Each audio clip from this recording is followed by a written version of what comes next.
So the two clear winners, and there's two because number one, if you value performance over everything else, then the Milwaukee M18 Fuel is the clear winner of this multi-tool showdown. However, if you value something also that's good in terms of performance, but also its handling, its compatibility, its ability to attach blades in just 3 to 4 seconds, just slide your blade in, slide it out, and also it's stop and go, stop and go. It also has a lock on it. You could just,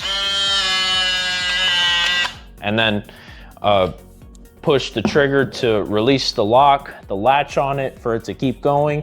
But just, it's an overall great tool.